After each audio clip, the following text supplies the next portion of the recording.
বর্ষা মৌসুমের শুরুতেই সিরাজগঞ্জে আগ্রাসী হয়েছে যমুনা, শুরু হয়েছে ভাঙন। এলাকার লোকজনের দাবি, শুধু বালু উত্তোলনের কারণে ভাঙনের তীব্রতা বেশি। এরই মধ্যে ভাঙন ঝুঁকিতে পড়েছে বন্যা নিয়ন্ত্রণ বাঁধ। দুশ্চিন্তায় আছে স্কুল ও এতিমখানা সহ নদী পাড়ের বহু প্রতিষ্ঠান। পানি উন্নয়ন বোর্ড বলছে, ভাঙন রোধে জরুরি ব্যবস্থা নেওয়া হচ্ছে। ইউসুফ দেওয়ান রাজুর তথ্য ছবিতে বিস্তারিত। শুষ্ক মৌসুম থেকে এবার ভাঙন দেখা দিয়েছে সিরাজগঞ্জের সদর উপজেলার ছনগাছা ও খোকসাবাড়ি ইউনিয়নের ভাটপিয়ারি, শিমলা, পাঁচঠাকুরি, পারপাচিল, ব্রাহ্মণবাড়া সহ বেশ কয়েকটি গ্রামে। পানি উন্নয়ন বোর্ড ভাঙন এলাকায় বালি ভর্তি জিও ব্যাগ দিচ্ছে, সেটাও অপরিকল্পিতভাবে চলছে বলে অভিযোগ এলাকার মানুষের। তারা বলছেন, এমনটি চললে বর্ষা মৌসুমে হুমকির মুখে পড়বে বন্যা নিয়ন্ত্রণ বাঁধ। শুষ্ক মৌসুমে হঠাৎ করে যমুনা নদীর এ পরিমাণ ভাঙন চাপ দিছে, অতিরিক্তভাবে আমার প্রায় 3 বিঘার মতন কুশালে রাখছিল, ভেঙে চলে গেছে এই বিগত 1 মাসের ভিতরে। বাড়ি ঘর অনেক কিছু বিলীন হয়ে গেছে, স্কুল মাদ্রাসা সব অনেক কিছু ছিল এখানে।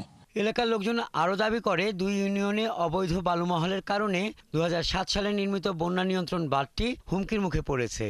বাঁধে আশ্রয় নেওয়া 5 শতাধিক পরিবার সর্বশেষ আশ্রয় হারানোর আতঙ্কে কাটাচ্ছে দিন। এই নদী ভাঙতেছে মূলত এই অবৈধভাবে বালু কাটার কারণে। নদী অনেক দূরে ছিল, এই অবৈধভাবে বালু ওঠানোর কারণেই নদী এখন যে স্থায়ী বাঁধ রয়েছে সে বাঁধটা এখন ভেঙে যাওয়ার উপক্রম। আমরা 2বার ভাঙ্গিয়া এই জায়গায় এসে আশ্রয় নিচ্ছি, এখন এই জায়গায় যদি ভেঙে যায় তাহলে আমাদের আর কোনো উপায় নাই। বন্যা নিয়ন্ত্রণ বাঁধটি হুমকির মুখে রয়েছে স্বীকার করে ভাঙন রোধে জরুরি ব্যবস্থা নেওয়া হচ্ছে বলে জানান পানি উন্নয়ন বোর্ডের কর্মকর্তা। আমরা অন্যান্য রাজস্ব বাজেটের আওতায় থেকে আমরা ওখানে জিও টিউব ডাম্পিং করছি, আপনারা জানেন। আরও আমরা ওখানে 2 কোটি টাকা ওই রিপেয়ার করার জন্য, মানে লাঞ্চিং এখন শক্তিশালী করার জন্য আমরা একটা চাহিদা বোর্ডে প্রেরণ করছি। আমরা ওই চাহিদা মোতাবেক যদি চাহিদাটা আমরা পাই, তাহলে এই বর্ষার আগেই আমরা ওই কাজটা করলে ওই জায়গাটা ভাঙনের কবল হতে রক্ষা পাবে। দ্রুত ভাঙন রোধে নদী ভাঙন ঠেকাও, ছনগাছা ইউনিয়ন বাঁচাও আন্দোলনে নেমেছে খোকসাবাড়ি ও ছনগাছা ইউনিয়নের হাজারো মানুষ। হাসান আহমেদ, 71। দর্শক, সিরাজগঞ্জের ভাঙনের সর্বশেষ অবস্থা আমরা জানবো। এই মুহূর্তে আমাদের সাথে যুক্ত হচ্ছেন সহকর্মী ইউসুফ দেওয়ান রাজু। রাজু, ভাঙনের সর্বশেষ অবস্থা একটু জানিয়ে দেবেন, সেই সাথে প্রশাসন কি ব্যবস্থা নিয়েছেন এই ব্যাপারে? হ্যাঁ লিনিয়া, আপনি জানেন যে জন থেকে পাহাড়ি ঢল ও ভারী বর্ষণে সিরাজগঞ্জ যমুনা নদীর পানি কিন্তু লাগাতার ভাবে বৃদ্ধি পেয়েছে। ফলে সদর উপজেলার খোকসাবাড়ি এবং ভাটপিয়ারি ইউনিয়নের যে ভাঙন, সেই এলাকা কিন্তু তীব্র ভাঙন আকার ধারণ করেছে। এই অঞ্চলের ভাঙনের তীব্রতা এতটাই বেশি হয়েছে যে মানে নদী রক্ষা যে বাঁধ রয়েছে, বন্যা নিয়ন্ত্রণ বাঁধ, সেই বাঁধটি কিন্তু হুমকির মুখে পড়েছে। ফলে কিন্তু এই অঞ্চলের প্রায় 5 শতাধিক মানুষের যে আশ্রয়স্থল, সেটাও কিন্তু নদীগর্ভে বিলীন হওয়ার সম্ভাবনা রয়েছে। এতে কিন্তু ওই অঞ্চলের মানুষরা কিন্তু চরম আতঙ্কের মধ্যে রয়েছে। বিশেষ করে সরকার কর্তৃক নির্ধারিত বালু মহল এই 2টি ইউনিয়নে না থাকলেও তারা কিন্তু স্থানীয় প্রভাবশালী নেতৃবৃন্দ কিন্তু রাত দিন 24 ঘন্টায় কিন্তু বালু উত্তোলনের ফলে কিন্তু এই ভাঙনের তীব্র আকার ধারণ করেছে। স্থানীয়রা একাধিকবার পানি উন্নয়ন অধিদপ্তর এবং জেলা প্রশাসনে বারবার অভিযোগ দিয়ে কিন্তু এর কোনো প্রতিকার পাচ্ছে না। ফলে কিন্তু যে ভাঙন, সেই ভাঙনের তীব্রতা কিন্তু অব্যাহত রয়েছে এবং নদী পাড়ের মানুষরা কিন্তু এটা নিয়ে দুশ্চিন্তায় রয়েছে। এবং স্কুল, কলেজ এবং বিভিন্ন স্থাপনা কিন্তু ইতিমধ্যে নদী গর্ভে বিলীন হয়েছে। প্রায় 3 কিলোমিটার নদী গর্ভ কিন্তু বিলীন হয়েছে এই অঞ্চলের বিভিন্ন ফসলি জমি সহ বিভিন্ন স্থাপনা। ওই অঞ্চলের মানুষরা কিন্তু নিরুপায় হয়ে কিন্তু তারা এখন আন্দোলনে নেমেছে যে সোনগাছা ইউনিয়ন বাঁচাও আন্দোলনে নেমেছে। তারা কিন্তু এই অঞ্চলের যে হাজার হাজার মানুষ রয়েছে, যে পরিবারগুলো রয়েছে নদী ভাঙন আতঙ্কে, তারা কিন্তু এই মানববন্ধনে অংশগ্রহণ করেছেন এবং তারা কিন্তু প্রধান উপদেষ্টা বরাবর কিন্তু একটা স্মারকলিপিও প্রেরণ করেছে। এই অঞ্চলের মানুষেরা তাদের একটাই কথা, একটি স্থায়ী ক্রসবার নির্মাণের মাধ্যমে এই অঞ্চলের মানুষের যে নদী ভাঙন রোধে তারা কিন্তু স্থায়ী একটা ক্রসবার চেয়েছে। সেই কক্সবাজার দ্রুত সময়ের মধ্যে নির্মাণ হলে এই অঞ্চলের মানুষ কিন্তু নদী রক্ষা থেকে মুক্তি পাবে বলে তারা জানিয়েছেন। তারা আগামী দিনে যদি দ্রুত সময়ের মধ্যে এই ক্রসবাঁধ নির্মাণ কার্যক্রম শুরু না হয়, তারা কিন্তু বৃহত্তর আন্দোলনের কর্মসূচি ঘোষণা দিয়েছেন। কেননা তাদের কিন্তু যে শেষ আশ্রয়স্থল, যে বন্যা নিয়ন্ত্রণ বাঁধের কিন্তু এখন ভাঙনটা একদম কাছাকাছি অবস্থান রয়েছে এবং পানি উন্নয়ন বোর্ডের পক্ষ থেকে যে জিও ব্যাগ গুলো ফালানো হচ্ছে সেটাও কিন্তু অপরিকল্পিত ভাবে ফেলানো হচ্ছে, ফলে কিন্তু যে নদী রক্ষা সেই রক্ষাটা কিন্তু হচ্ছে না এবং যারা জিও ব্যাগ ফেলাচ্ছেন সেখানে কিন্তু পানি উন্নয়ন বোর্ডের কোনো দায়িত্বশীল কর্মকর্তাও কিন্তু উপস্থিত থাকেন না। যত্রতত্র ভাবে এই জিও ব্যাগ রাজু, আমরা আসলে দেখছিলাম যে ভাঙনের অবস্থা, ভাঙনের আরো খবরাখবর আমরা নিশ্চয়ই আপনার মাধ্যমেই জানবো পরবর্তী সংবাদ সংযোগে। আপনি যুক্ত থাকুন আমাদের সঙ্গে। দর্শক, সিরাজগঞ্জ থেকে যুক্ত ছিলেন সহকর্মী ইউসুফ দেওয়ান রাজু, তিনি জানাচ্ছিলেন বিস্তারিত। শেরপুরে 5টি নদ নদীর দুটিতে পানি পরিমাপক ব্যবস্থা না থাকায় বন্যার ঝুঁকিতে পড়েছে গোটা জেলা। সবচেয়ে সংকটে আছেন জেলার গুরুত্বপূর্ণ এই দুই নদী মহারশী ও সোমেশ্বরী পাড়ের মানুষেরা। এর প্রভাব পড়েছে গোটা জেলায়। শাকিল মুরাদের তথ্য ছবিতে প্রতিবেদন। ভারতের মেঘালয় রাজ্যের তুরা এলাকা থেকে শেরপুরের ঝিনাইগাতি উপজেলার হলদি গ্রামের মধ্য দিয়ে নেমে এসেছে মহারশী নদ, আর শ্রীবর্দী উপজেলার সোমেশ্বরী নদী বালিজুড়ির খানামুড়া গ্রাম হয়ে উপজেলার মাঝ দিয়ে বয়ে গেছে। বর্ষায় এই নদ নদী দুটি ভয়ঙ্কর হয়ে ওঠে। জেলার 5টি নদীর মধ্যে এই দুটি নদীতে নেই পানি প্রবাহ পরিমাপের জন্য কোনো যন্ত্র, স্কেল বা স্বয়ংক্রিয় সতর্ক ব্যবস্থা। এতে প্রতি বছর পাহাড়ি ঢলে নদী রক্ষা বাঁধ ভেঙে এবং নদী উপচে বিভিন্ন গ্রাম প্লাবিত হয়। এতে ব্যাপক ক্ষয়ক্ষতির শিকার হন এখানকার মানুষ। এই নদীতে কোন সময় কখন কি পরিমাণ পানি হয় সেটা বলা যায় না। এদের তো কোনো আনের পানি মাপার যন্ত্র নাকি থাকলে আমরা মাল সামানা আনের যন্ত্রপাতি এলাম বাড়ি ঘরে মাল টানা টান দিতাম। পানি মাপার একটা যন্ত্রপাতি থাকতো তাহলে মনে করেন যে আমাদের এত বিপদে পড়তে হইতো না, হয়তো অনেক ক্ষতিগ্রস্ত হয়। নদীর মধ্যে পানি দেখি আমরা অনুমান করি, এখন পানি যে পরিমাণ হয় এখন তো মেশিন নেই, মেশিন থাকলে তো মাপা যেত। এলাকার লোকজন জানায় তাদের অভিজ্ঞতা আর অনুমানের উপর ভিত্তি করে এগুলোর পানি পরিমাপ করা হয়। তাদের দীর্ঘদিনের দাবি নদী দুটিতে পানি প্রবাহ পরিমাপের যন্ত্র বসানোর। সোমেশ্বরী নদী এবং মহারশী নদী প্রবাহিত হচ্ছে। এই নদী আমাদের বিভিন্ন সময় আমাদের পাহাড়ি বন্যায় আমাদেরকে ঘর বাড়ি সহ আমাদেরকে সর্বশান্ত করে ছাড়ে। এই ব্যাপারে পানি মাপার যন্ত্র হিসেবে আমরা বিভিন্ন সময় প্রশাসনকে জিজ্ঞাসা করি, তারা এটার কোনো সঠিক সুরাহা দিতে পারে না, আগাম বার্তা হিসেবে দিতে পারে না। যদি এই এলাকাতে বা এই উপজেলাতে পানি মাপার যন্ত্রটি দেওয়া হয় বিশেষ করে মহারশী এবং সোমেশ্বরী নদীতে, তাহলে এখানকার স্থানীয় জনগণ এবং কৃষকরা উপকৃত হবে। প্রশাসনের কর্মকর্তারা জানান নদী দুটিতে পানি প্রবাহ পরিমাপের যন্ত্র বসাতে এরই মধ্যে মন্ত্রণালয়ে চিঠি দেওয়া হয়েছে। দ্রুতই এর সমাধান পাওয়া যাবে। পানি উন্নয়ন বোর্ডকে ইতিমধ্যে বিষয়টি অবহিত করেছি এবং তারা তাদের ঊর্ধ্বতন কর্তৃপক্ষের সাথে কথা বলে যত দ্রুত সম্ভব এখানে পানি মাপার জন্য স্কেলের ব্যবস্থা করবেন। এই দুটি নদীতে গেজ স্থাপনের জন্য ঊর্ধ্বতন কর্তৃপক্ষের কাছে পত্র প্রেরণ করেছে এবং তারা আশ্বস্ত করেছেন যে অতি শীঘ্রই গেজ স্থাপন করবেন। জেলার বাকি 3টি নদ নদী হল পুরাতন ব্রহ্মপুত্র, চেল্লাখালী ও ভোকাই। আব্দুল্লাহ মামুন, ৭১। করোনা সংক্রমণ বাড়লেও রাজবাড়ীতে কোনো হাসপাতালে নেই করোনা পরীক্ষার কিট। হাসপাতালে কর্মরতরাও পায়নি সুরক্ষা সামগ্রী, এমনকি এখনও প্রস্তুত করা হয়নি আইসিইউ। এতে হতাশ রোগী ও স্বজনরা। হাসপাতাল কর্তৃপক্ষ বলছে কিট চেয়ে ঊর্ধ্বতন কর্তৃপক্ষকে চিঠি দেওয়া হয়েছে। মেহেদি হাসানের তথ্য ছবিতে প্রতিবেদন। প্রতিদিনই জ্বর, মাথা ব্যথা, ঠান্ডা সহ করোনার নানা উপসর্গ নিয়ে রাজবাড়ী সদর হাসপাতালে পরীক্ষার জন্য আসছেন রোগীরা। কিন্তু করোনা পরীক্ষার কিট ও জনবল সংকটের কারণে ফিরে যেতে হচ্ছে তাদের। তারা বলছেন উপায় না পেয়ে ছুটতে হচ্ছে ফরিদপুর, কুষ্টিয়া ও ঢাকার হাসপাতালে। এত রোগী করোনা টেস্ট করানোর জন্য হসপিটালে এসেছে, কিন্তু এখানে কোনো কিট নেই, ভালো চিকিৎসা ব্যবস্থা নেই। টেস্ট করাতে ওকে নিয়ে আসলাম, এখন ওখানে প্রচুর ভিড় আর ওনারা বলছে আজকে রিপোর্ট দিবে না। এখন আমার রোগী তো খুব সিরিয়াস। আমার ধরেন যে আজ 20-25 দিনে মানে জ্বর, যাই আসে, এর জন্য আমি ধরেন হসপিটালে আসছিলাম। এদিকে যারা রোগীর চিকিৎসা সেবা দিচ্ছেন তাদের দেয়া হয়নি কোনো ধরনের সুরক্ষা সামগ্রী। অনেক রোগী হয়তো দেখা গেছে যে এই সমস্ত রোগ নিয়ে আমাদের মাঝেই চলাফেরা করতেছে এবং আমরা স্বাস্থ্য ঝুঁকির মধ্যেই রয়েছি।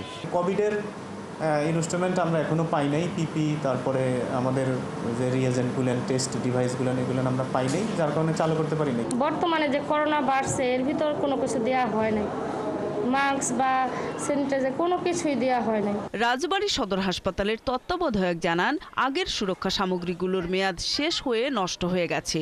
এদিকে 30,000 কিট চেয়ে আবেদন করা হলেও এখনো পাওয়া যায়নি। আমরা যেহেতু অনেকদিন ধরে করোনা ছিল না, কিটও নাই, আমরা নতুন করে চাহিদা দিয়েছি, 30,000 কিটের চাহিদা দিয়েছি, এখন পর্যন্ত আমাদের হাতে পৌঁছায়নি। আর সিভিল সার্জন বলছেন কিট না পাওয়া পর্যন্ত স্বাস্থ্যবিধি মেনে করোনা প্রতিহত করতে হবে। সুস্পষ্ট কবে নাগাদ পাওয়া যাবে এই ব্যাপারে কোনো নির্দেশনা পাওয়া যায়নি, এই জন্য আমরা অপেক্ষায় আছি। এটা না পাওয়া পর্যন্ত আমাদের একটা জিনিস, আমরা সবাই ব্যক্তিগত পরিষ্কার পরিচ্ছন্নতা বজায় রাখবো। করোনা ভাইরাস মোকাবেলায় ইআরপিপি প্রকল্পের আওতায় হাসপাতালটিতে আইসিইউর কাজ শুরু হয় 2020 সালের শেষের দিকে। নূর তাজমিন নীর, 71। দর্শক, এই বিষয়ে বিস্তারিত আমরা জানবো। এই মুহূর্তে সদর হাসপাতাল থেকে আমাদের সাথে যুক্ত হচ্ছেন সহকর্মী মেহেদি হাসান। মেহেদি, কিট সংকট নিয়ে কি বলছেন হাসপাতাল কর্তৃপক্ষ? এ নিয়ে রোগী ও স্বজনদের মধ্যে কি প্রতিক্রিয়া দেখছেন এই মুহূর্তে জানাবেন। লিনিয়া, আমি ঠিক এই মুহূর্তে দাঁড়িয়ে আছি রাজবাড়ী সদর হাসপাতালে, রাজবাড়ীর জেলা সদর হাসপাতাল।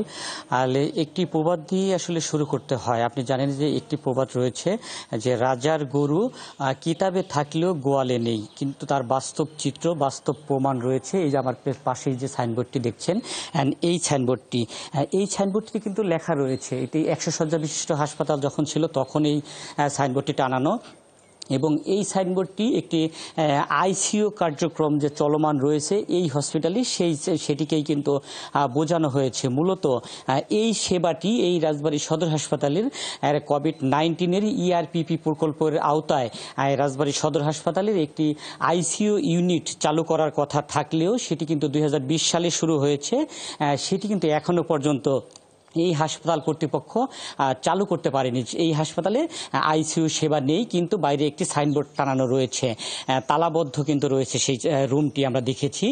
এছাড়াও আপনি জানেন যে সম্প্রতি সারা দেশেই কিন্তু করোনার যে উপদ্রব, করোনা কিন্তু বেড়েছে।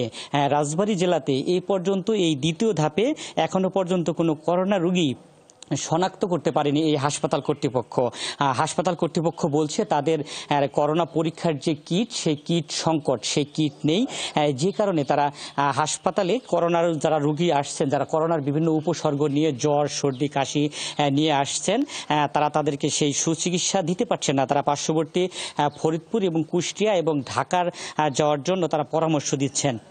লিনি, আমি আপনাকে একটি বিষয় জানিয়ে রাখি, রাজবাড়ির এই সদর হাসপাতালটি এটির যাত্রা শুরু হয় 50 শয্যা দিয়ে, সেখান থেকে 100 শয্যা উন্নত হয়েছে এবং 100 শয্যা থেকে 250 শয্যার কার্যক্রম বর্তমানে চলমান আছে। পাশাপাশি আপনি ক্যামেরায় যেই ভবনটি দেখছেন, এটি মূলত রাজবাড়ী সদর হাসপাতালের 500 শয্যা কার্যক্রমের জন্য একটি নতুন ভবন তৈরি করা হয়েছে। সেই ভবন তৈরি করা হলেও সেই ভবনের কার্যক্রম কিন্তু এখনো শুরু হয়নি। পাশাপাশি এই হাসপাতালে যে জনবলের বিষয়টি রয়েছে, জনবল চলছে 100 শয্যার জনবল দিয়েই। সব মিলিয়ে এই হাসপাতালে কিন্তু সংকট রয়ে গেছে। আমরা এই করোনার বিষয় নিয়ে রাজবাড়ী হাসপাতালের যিনি তত্ত্বাবধায়ক রয়েছে তার সাথে কথা বলেছি। তত্ত্বাবধায়ক আমাদেরকে জানিয়েছেন তাদের হসপিটালের প্রথম ধাপের করোনার যেই উপাদানগুলো রয়েছে ছিল সেগুলোর কিন্তু মেয়াদ শেষ হয়েছে। মেয়াদ শেষ হয়ে যাওয়ার কারণে সেগুলো এখন আর ব্যবহার করতে পারছে না। পাশাপাশি করোনা পরীক্ষার জন্য কিট এবং সুরক্ষা সামগ্রী চেয়ে তারা ঊর্ধ্বতন কর্তৃপক্ষের কাছে তারা আবেদন জানিয়েছেন, সেগুলো কিন্তু এখনো পর্যন্ত পাওয়া যায়নি, যে কারণে তারা করোনার যে পরীক্ষা, করোনার যে নমুনার টেস্ট সেগুলো কিন্তু করতে পারছে না। আমরা এই বিষয়টি নিয়ে রাজবাড়ীর সিভিল সার্জনের সাথে কথা বলেছি। রাজবাড়ীর সিভিল সার্জন পরামর্শ দিচ্ছেন আপাতত স্বাস্থ্যবিধি মেনে সকলকে চলার জন্য। অনেক ধন্যবাদ আপনাকে আমাদের সাথে যুক্ত হবার জন্য।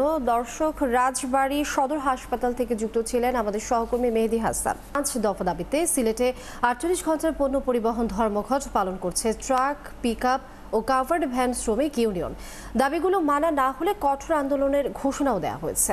এদিকে পাথর মালিক শ্রমিক সংগঠনের কেউ কেউ আন্দোলন নিয়ে দ্বিমত প্রকাশ করেছেন। তারা জানান শনিবার সরকারি ছুটি এবং রবিবার পবিত্র আশুরা থাকায় কর্মবিরতি বা আন্দোলন অযৌক্তিক। বিস্তারিত সাকিব আহমদ মিঠুর প্রতিবেদনে। শনিবার ভোর ৬টা থেকে সিলেটে চলছে পণ্য পরিবহন কর্মবিরতি। এতে ব্যবসায়ীরা পড়েছেন সমস্যায়। পাথর কোয়ারি চালু, ক্রাশার মেশিন ধ্বংস করা বন্ধ করা, পাথরবাহী ট্রাক আটক, বন্ধের প্রতিবাদ সহ নানা কারণে চলছে এই ধর্মঘট। আজকে আমার প্রায় ১.৫ লাখ টাকা লস। এই লসগুলো খেয়ে নিবে, প্রশাসন নিবে না শ্রমিক নিবে? আমরা আসলাম সকালে বেলা তো গাড়ি আমরা রাখতাইল, মানে আমরা অত টাকার মাল আনছি, নষ্ট হয়তো তো শেষ। পাথর মালিক ও পরিবহন মালিক শ্রমিকরা জানান সিলেটের পাথর কোয়ারিগুলোতে লাখো মানুষের কর্মসংস্থান ছিল, এখন সবাই ক্ষতিগ্রস্ত।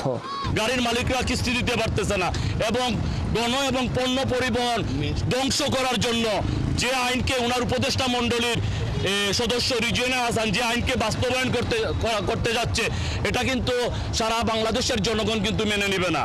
আর সিলেট জেলা ট্রাক পিকআপ ও কাভার্ড ভ্যান শ্রমিক ইউনিয়নের নেতারা জানান দাবিগুলো সম্পূর্ণ ন্যায্য ও যৌক্তিক। সরকার যদি দ্রুত ইতিবাচক সিদ্ধান্ত না নেয় তাহলে সিলেট অঞ্চলের অর্থনীতি অচল হয়ে পড়বে। 48 ঘন্টার পরে যদি এর ভিতরে যদি ডিআইজি সাহেব, কমিশনার সাহেব, ডিসি সাহেব যদি আমাদেরকে লইয়া বসিয়ে একটা সমাধান না দেন, তাহলে আমাদের 48 ঘন্টার পরে আমরা এই পণ্য পরিবহন সহ গণপরিবহন সহ আমাদের আন্দোলন চলবে। প্রাণ প্রকৃতি রক্ষায় পরিবেশ কর্মীদের দাবিতে উচ্চ আদালতের রায় ও সরকারের সিদ্ধান্তের প্রেক্ষিতে 2020 সাল থেকে সরকারিভাবে সিলেটের পাথর কোয়ারি ইজারা স্থগিত রাখা হয়েছে। সাকিব আহমদ মিঠু, ৭১, সিলেট। দর্শক, এই বিষয়ে বিস্তারিত জানবো। এই মুহূর্তে আমাদের সহকর্মী সাকিব আহমদ মিঠু যুক্ত হচ্ছেন। মিঠু, ট্রাক পিকআপ ও কাভার্ড ভ্যান শ্রমিক ইউনিয়নের 48 ঘন্টা ধর্মঘটে কি অবস্থা দেখছেন এই মুহূর্তে? এ নিয়ে প্রশাসনের কি ভূমিকা আপনার চোখে পড়েছে, বিস্তারিত জানাবেন। ধন্যবাদ আপনাকে। গতকাল শনিবার আসলে ভোর ৬টা থেকে এই পণ্য পরিবহন ধর্মঘটটি শুরু হয়েছে, কিন্তু আজকে রবিবার এখন পর্যন্ত আসলে প্রশাসনের পক্ষ থেকে এখন পর্যন্ত কোনো উদ্যোগ আমরা দেখছি না। কারণ আমরা বারবারই গতকালকে কথা বলার চেষ্টা করেছি, যোগাযোগ করার চেষ্টা করেছি যে কোনো ধরনের কোনো বৈঠক হবে কিনা বা সমাধানের কোনো প্রচেষ্টা প্রশাসনের পক্ষ থেকে হবে কিনা, এরকম কোনো তথ্য আমরা এখন পর্যন্ত পাইনি। তবে পণ্য পরিবহনের যে ধর্মঘট আসলে অনেকটা ঢিলে ঢালা ভাবেই আসলে পালন করা হচ্ছে। আমরা এই মুহূর্তে আছি সিলেটের সবচেয়ে বড় যে কাঁচা বাজার, কুবাহানিঘাট কাঁচা বাজারে। এখানে আমরা দেখছি যে আমার ঠিক পেছনে দেখতে পাচ্ছেন যে সিলেটের যে বড় বড় ট্রাক আবার ছোট মিনি ট্রাক গুলো যেগুলো আছে সেগুলো সিলেট জেলা থেকে সিলেটের বিভিন্ন উপজেলাতে কাঁচা মাল সহ বিভিন্ন পণ্য নিয়ে যাচ্ছে। তবে এখানে এসে দেখতে পাচ্ছি যে বিভিন্ন পণ্য আসলে লোড হচ্ছে বিভিন্ন স্থানে নিয়ে যাওয়ার জন্য। আমরা মালিক শ্রমিকদের সাথে কথা বলেছিলাম, তারা বলছেন যে আসলে তারা শান্তিপূর্ণ ভাবেই কিন্তু এই আন্দোলন চালিয়ে যাবেন। তাদের যে দাবি হচ্ছে যে পাথর কোয়ারিগুলো খুলে দেওয়ার যে দাবি, সেই দাবিগুলো তারা মনে করছেন তাদের কাছে যৌক্তিক। এই পাথর কোয়ারির সংশ্লিষ্ট আছেন প্রায় কয়েক হাজার পাথর শ্রমিক এবং ব্যবসায়ীরা। তারা বলছেন যে যদি প্রশাসন তাদের এই যুক্তিসঙ্গত দাবিগুলো যদি তারা না মানেন, তাহলে যে 48 ঘন্টার যে পণ্য পরিবহনের কর্মবিরতি তারা শুরু করেছেন, সেই কর্মবিরতি কিন্তু 48 ঘন্টার পরে যদি তারা প্রশাসনের কাছে কোনো সঠিক বা তাদের সিদ্ধান্ততে মানে গ্রহণযোগ্য কোনো সিদ্ধান্ত যদি না পান, তাহলে কিন্তু তারা গণপরিবহন সহ পণ্য পরিবহন অনির্দিষ্টকালের জন্য তারা ধর্মঘটের ডাক দিবেন। আপনি জানেন যে 2020 সালে প্রাণ প্রকৃতি রক্ষা কিন্তু পরিবেশ কর্মীদের দাবিতে কিন্তু হাইকোর্টের রায় এবং সরকারের সিদ্ধান্তের প্রেক্ষিতে কিন্তু এই সিলেটে যে কয়েকটি পাথর কোয়ারি আছে সেই কোয়ারিগুলো কিন্তু এখন পর্যন্ত স্থগিত রাখা, ইজারা দেয়া স্থগিত রাখা হচ্ছে। কারণ হচ্ছে যে আপনি জানেন যে সনাতন পদ্ধতিতে যে পাথর উত্তোলন করার কথা ছিল, সেই সনাতন পদ্ধতিতে কিন্তু পাথর উত্তোলন করা হচ্ছিল না। বিভিন্ন বড় বড় বোমা মেশিন ব্যবহার করে প্রকৃতির ধ্বংস করে, ভূমি ধ্বংস করে এই পাথর উত্তোলন করা হচ্ছিল, যার কারণে সরকার সিদ্ধান্ত নেয় এবং পরিবেশবাদীদের যে আন্দোলন শুরু হয়, সেই আন্দোলনের প্রেক্ষিতে হাইকোর্টে একটি রায় কিন্তু এখন পর্যন্ত সবগুলো পাথর কোয়ারি বন্ধ রাখা হয়েছে সিলেটে। কারণ সিলেট হচ্ছে গিয়ে প্রকৃতি কন্যা বলা হয় থাকে, সে নানা প্রান্ত থেকে পর্যটকরা কিন্তু সিলেটে আসেন এই সিলেটের প্রাকৃতিক রূপ দেখার জন্য। সেটি কিন্তু সিলেটে ধ্বংস হওয়ার পথে চলছিল। তবে এখন যে দাবি হচ্ছে যে পাথর কোয়ারির সংশ্লিষ্ট শ্রমিক এবং মালিকরা তারা দাবি করছেন যে তারা যদি সনাতন পদ্ধতিতে সিলেটের পাথর কোয়ারি থেকে পাথর তুলতে পারেন তাহলে কিন্তু অনেক যে শ্রমিক ব্যবসায়ীরা সাকিব আহমেদ মিঠু, অনেক ধন্যবাদ যুক্ত হবার জন্য। দর্শক, সিলেটের পাথর কোয়ারিগুলো পুনরায় চালু সহ 5 দফা দাবিতে চলা ধর্মঘটের খবরাখবর আমরা জানছিলাম সহকর্মী সাকিব আহমেদ মিঠুর কাছ থেকে। ময়মনসিংহে পুরানো ব্রহ্মপুত্র নদের খনন চলছে খুঁড়িয়ে খুঁড়িয়ে। 5 বছরও দেখা মেলেনি প্রত্যাশিত পানির প্রবাহ। ব্রহ্মপুত্র পাড়ের মানুষের অভিযোগ, খননের নামে লুটপাট চলছে। এদিকে বাংলাদেশ অভ্যন্তরীণ নৌ পরিবহন কর্তৃপক্ষের কর্মকর্তারা বলছেন, প্রকল্পের শুরুতে করোনার প্রভাব ও বরাদ্দ না পাওয়ায় খনন বাধাগ্রস্ত হয়েছিল। এখন পুরো দমে খনন চলছে। বাবুল হোসেনের তথ্য, নুরুজ্জামানের ছবিতে প্রতিবেদন। এককালের উত্তাল পুরনো ব্রহ্মপুত্র ভরা বর্ষাতেও মৃত। শুকনো মৌসুমে জেগে উঠেছে বিশাল চর। নদের খনন কাজ চলছে ধীর গতিতে। নদী পাড়ের মানুষের অভিযোগ, বালু বাণিজ্য, লুটপাট আর দুর্নীতির কারণেই পানির প্রবাহ ফিরছে না। নদী খননের নামে যে দুর্নীতি লুটপাট হচ্ছে তা প্রশাসন দেখেও দেখে না। প্রশাসন সঠিকভাবে এটি তদারকি করছে না। তো আমরা মনে করছি যে যারা এটির খনন প্রক্রিয়ার সাথে যুক্ত এবং বালু উত্তোলনের সাথে যুক্ত, এই উত্তোলন প্রক্রিয়ার মধ্যে একটি অনৈতিক কর্মকাণ্ড হচ্ছে। খননের তো কোনো লাভ হইতেছে না, কোনো ফায়দা হইতেছে না। আমরা মনে করি যে এটার জন্য প্রশাসনের আরও তদারকি নেওয়া দরকার। ময়মনসিংহের নাগরিক নেতারা বলছেন, এইসব অভিযোগ নিয়ে প্রশাসনের কাছে স্মারকলিপি দিয়েও কোনো লাভ হয়নি। আমরা দেখতে পাচ্ছি চোখের সামনে যে এটি নিয়ে শুধুমাত্র বাণিজ্য ছাড়া, বালু বিক্রির বাণিজ্য এবং এটির মানে কাজ দৃশ্যমান করে এটার বিল তোলার বাণিজ্য ছাড়া আর কিছু হচ্ছে না। আমরা এর পূর্বেও বিএনপি রাজনৈতিক দল হিসাবে আমরা ডিসি সাহেবের কাছে 2 বার ব্রহ্মপুত্র নদ খননের বিষয়ে অনিয়ম দুর্নীতি প্রসঙ্গে আমরা ওনার কাছে স্মারকলিপি দিয়েছি। এই প্রকল্পটি নেওয়া হয়েছিল আসলে লুটপাটকে সামনে রেখে। নদীর স্বার্থ, নদীর প্রবাহ বাড়বে কিনা এটা কিন্তু চিন্তায় ছিল না। এদিকে প্রকল্প পরিচালক বলছেন, করোনার প্রভাব ও সময় মতো বরাদ্দ না পাওয়ায় খননে দেরি হলেও সমস্যা এখন কেটে গেছে। সরকার থেকে বরাদ্দটাও আপনার সেভাবে আসে নাই, বরাদ্দ কম ছিল। কোনো বছর 150 কোটি টাকা, 200 কোটি টাকা, যেখানে এই পুরাতন ব্রহ্মপুত্রের জন্য 3300 কোটি টাকা বরাদ্দ। 2763 কোটি টাকা ব্যয়ে ব্রহ্মপুত্র নদের ড্রেজিং শুরু হয়েছিল 2019 সালে। 5 বছর মেয়াদের প্রকল্প কাজ 2024 সালে শেষ হওয়ার পর আরও 2 বছর বাড়ানো হয়েছে। ফারদিন নীরব, 71। দর্শক, এই বিষয়ে বিস্তারিত জানবো। এই মুহূর্তে আমাদের সাথে যুক্ত হচ্ছেন সহকর্মী বাবুল হোসেন। বাবুল, এত বছরও কেন নদী খনন কাজ শেষ হয়নি, এ নিয়ে কি বলছেন অভ্যন্তরীণ নৌ পরিবহন কর্তৃপক্ষের কর্মকর্তারা? একটু বিস্তারিত জানিয়ে দেবেন।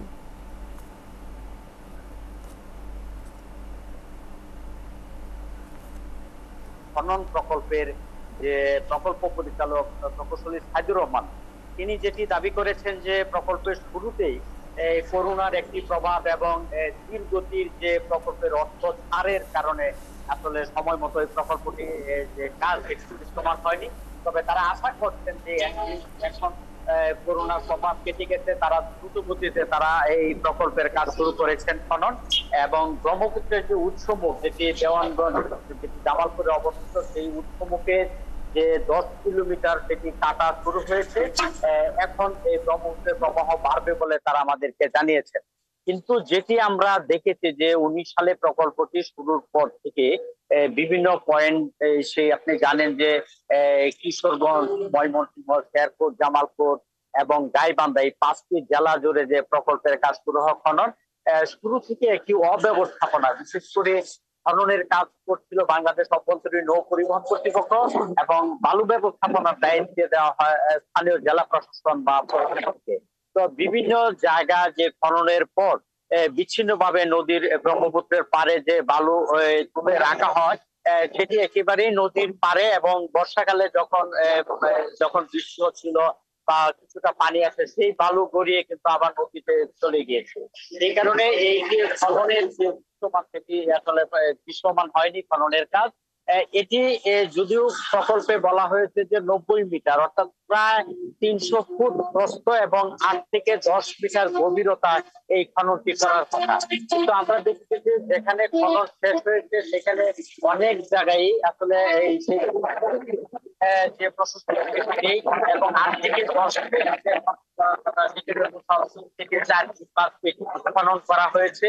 এরকম নানা অব্যবস্থাপনা এবং সবচেয়ে যে বড় অব্যবস্থাপনা স্থানীয় প্রশাসনের প্রত্যেকটি জেলায় সেই কিশোরগঞ্জ, ময়মনসিংহ, জামালপুর এবং গাইবান্ধা পর্যন্ত যেটি দেখা গেছে যে বালুর একটি হরিলুট, যেটি স্থানীয় নানা শ্রেণী পেশার মানুষ, রাজনীতি নেতৃবৃন্দ, নাগরিক নেতৃবৃন্দ কিন্তু ক্ষোভের সঙ্গে বলেছেন যে সেই মূলত খননের যে বালুর যে বাণিজ্য সেটিকে প্রাধান্য দেওয়া হয়।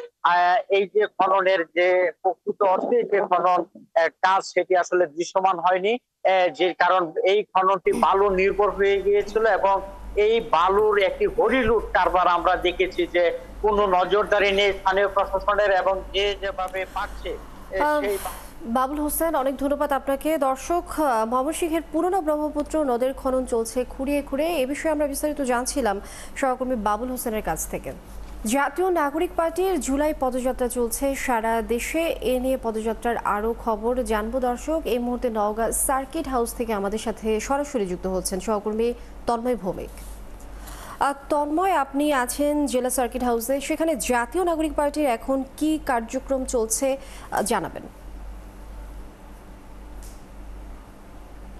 ধন্যবাদ লেনিয়া। আপনাকে জানিয়ে রাখি যে জাতীয় নাগরিক পার্টির যে গতকাল থেকে 64 জেলার যে পদযাত্রা শুরু হয়েছে তার অংশ হিসেবে গতকালকে যে প্রথমে বগুড়া, তারপর জয়পুরহাট এবং রাতে এসেছেন নওগাঁর যে সন্ধ্যা 7টার পরে কিন্তু তারা এই জাতীয় নাগরিক কমিটির যারা সদস্য আছেন তারা কিন্তু এখানে এসেছেন এবং এখানে এসে প্রথমে নওগাঁয় যে বালুডাঙ্গা আছে সেই বালুডাঙ্গা বাস স্ট্যান্ড থেকে তারা ভ্যানযোগে কিন্তু এই পদযাত্রা শুরু করেন এবং তারপরে নওজোয়ান মাঠে রাত 8টার পরে কিন্তু এখানে পথ সমাবেশ হয়। সেই সমাবেশে কিন্তু তারা যারা মুখ্য সচিব আছেন এবং যারা এই জাতীয় নাগরিক পার্টির যে আহ্বায়ক আছেন নাহিদ ইসলাম এবং সদস্য সচিব আক্তার হামিদ ছাড়া যারা যে কেন্দ্রীয় নেতৃবৃন্দ ছিলেন তারা কিন্তু সেখানে সমাবেশ করেন।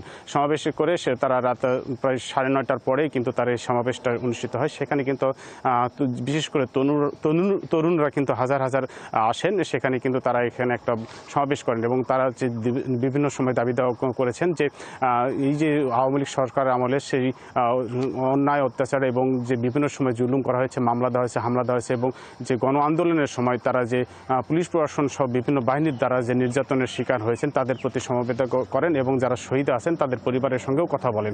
তারা দাবি করেছেন যে আওয়ামী লীগের সরকারের সময় কোনো উন্নয়ন হয়নি এবং তারা লুটপাট শুধু এবং নির্যাতন করে গেছেন। অর্থাৎ এই যে গত 3টি নির্বাচন হচ্ছে আওয়ামী লীগ সরকারের আমলে, সেই সময় পুরোটাই হচ্ছে তারা অবৈধভাবে নির্বাচন ক্ষমতায় দখল করে দিয়েছিল এবং তারা মনে করেছিল যে আওয়ামী লীগ সরকারের তারা কিন্তু এই আওয়ামী লীগ সরকারের সেই অবৈধভাবে ক্ষমতায় কুক্ষিগত করার জন্য অর্থাৎ যে 2021 সাল যেটা তারা কিন্তু নির্বাচন করে যাচ্ছিল। সেখান থেকে সাধারণ মানুষ যেভাবে আন্দোলন করেছিল গত জুলাই আগস্টে সেখান থেকে আওয়ামী লীগ সরকার পতন হওয়ার পর কিন্তু তারা মনে করছেন যে দিল্লি নয়, কোনো পাকিস্তান বা চীন নয়, কারো দালালি নয়, তারা নিজের দেশের প্রতি তারা একাত্ম হয়ে এবং তারা দেশের প্রতি ভালোবাসা মমত্ব তৈরি করেই তারা দেশকে এগিয়ে নিয়ে যাবেন সেই দাবি কিন্তু তারা বারবার বলেছেন।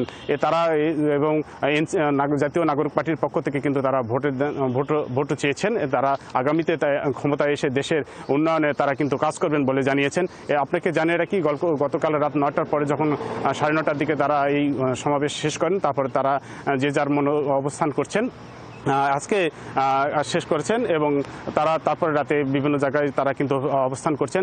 আর এখন কিন্তু তারা এখন ঘুমিয়ে আছেন, তারা এখনও ওঠেননি আমরা জানতে পেরেছি। আপনি দেখতে পাচ্ছেন যে আমি রয়েছি সড়ক ও জনপথ বিভাগের রেস্ট হাউস। এখানে কয়েকজন কেন্দ্রীয় নেতৃবৃন্দ আছেন এবং মল্লিকা এনে আছেন এবং নীলসাগর সহ এবং সরকারি যে ভবনগুলো আছে সেখানে কিন্তু তারা অবস্থান। ভৌমিক, অসংখ্য ধন্যবাদ আমাদের সাথে যুক্ত হবার জন্য। দর্শক, জাতীয় নাগরিক পার্টি জুলাই পদযাত্রা চলছে সারা দেশে। এ বিষয়ে আমরা জানছিলাম সহকর্মী তন্ময় ভৌমিকের কাছ থেকে। আজ পবিত্র আশুরা, এই উপলক্ষে সারা দেশে তাজিয়া মিছিল বের করার প্রস্তুতি চলছে। সেই রকমই একটি প্রস্তুতি রয়েছে মানিকগঞ্জে। আমরা সরাসরি চলে যাচ্ছি সেখানে। আছেন সহকর্মী মনিরুল ইসলাম মিহির।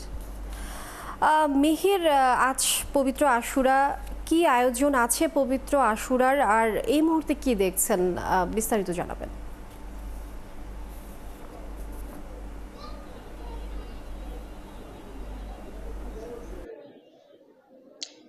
আপনাকে জানিয়ে রাখি যে মানিকগঞ্জে ঐতিহ্যবাহী গড়পাড়া ইমামবাড়িতে প্রতি বছরই এখানে আশুরার বড় আয়োজন থাকে এবং এটি এবছর 101 বছরে পূর্ণ হলো। অর্থাৎ গত বছর আমরা দেখেছি যে শতবর্ষ পূর্ণ হয়েছিল, এখন 101 বছরে পড়েছে এবং সকাল থেকে আমরা দেখছি যে ইমাম ভক্ত যারা আছেন তারা কিন্তু এই গড়পাড়ার ইমামবাড়িতে আসা শুরু করেছেন এবং ব্যাপক আয়োজন। আর মূল যেই তাজিয়া মিছিলটি বের হবে সেটি বিকেল 3টা নাগাদ।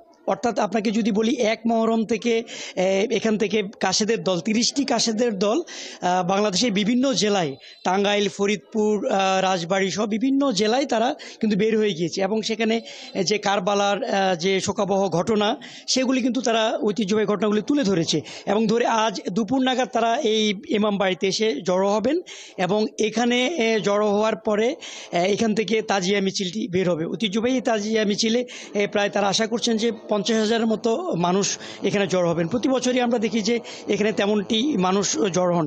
এখন সকালবেলা এর মধ্যে আমরা দেখছি যে বিভিন্ন ইমাম ভক্ত যারা আছেন তারা কিন্তু আসা শুরু করেছেন। আর এখানে যারা ইমামবাড়ির যিনি যে পীরজাদার ছোটজন আছেন, আমরা তার সাথে একটু কথা বলে জেনে নিই যে আসলে তাজিয়া মিছিল এবং এই আশুরার তাৎপর্য সম্পর্কে। আচ্ছা, আমরা তো জানি ঐতিহ্যবাহী এই গড়পাড়া ইমামবাড়ির তাজিয়া মিছিলটি হয়, এবার আপনাদের কী কী আয়োজনগুলি আছে? জি ধন্যবাদ। চন্দ্রোদয়ের দিন থেকে বাংলাদেশের বিভিন্ন জেলা থেকে প্রায় 30টা দল ইমামবাড়ি থেকে তারা বিভিন্ন জায়গায় বেরিয়ে গেছে। তারা আজকে দুপুর নাগাদ এখানে ফিরবে এবং সম্মানিত দুলদুল, তাজিয়া, তাপুক, গোয়ারা, শিয়ার, শিপার এগুলো সহ আমরা বিকাল 3টা থেকে 3:30টার মধ্যে মানিকগঞ্জ অভিমুখে রওনা হব। আমাদের এই মিছিলটা মানিকগঞ্জ অভিমুখে রওনা হওয়ার পর সেখান থেকে আমরা সেখানে যাওয়ার পর আমরা এখানে ইফতার করে নিয়ত করেছি মাগরিবের নামাজ আদায় করব এবং তারপরে একটু স্মরণ সভা শেষে কারবালার মহান শহীদদের স্মরণে আমরা এই মিছিলটি গড়পাড়া অভিমুখে রওনা হবে। আর আমাদের একটা মেসেজ রয়েছে যে মানিকগঞ্জের কৃষ্টি এবং কালচারে অনেক কিছু রয়েছে। আমাদের প্রাণের দেব এবং হাজার হাজার লক্ষ লক্ষ লোক কিন্তু আশায় থাকে যে কখনো মানিকগঞ্জের মিছিলটা আসবে। এই মিছিলটা যদি মানিকগঞ্জের ইতিহাস ও সংস্কৃতিতে অন্তর্ভুক্ত করা যায় তার জন্য আমরা একটা জোর দাবি জানাচ্ছি মানিকগঞ্জবাসীর। অনেক অনেক ধন্যবাদ।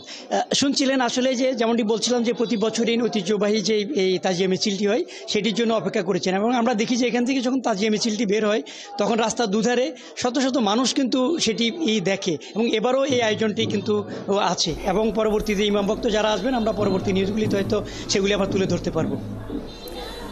মনিরুল ইসলাম মিহির, অসংখ্য ধন্যবাদ। নিশ্চয়ই আমরা পরবর্তী বিস্তারিত জানবো আপনার মাধ্যমে। আপনি যুক্ত থাকুন আমাদের সঙ্গে।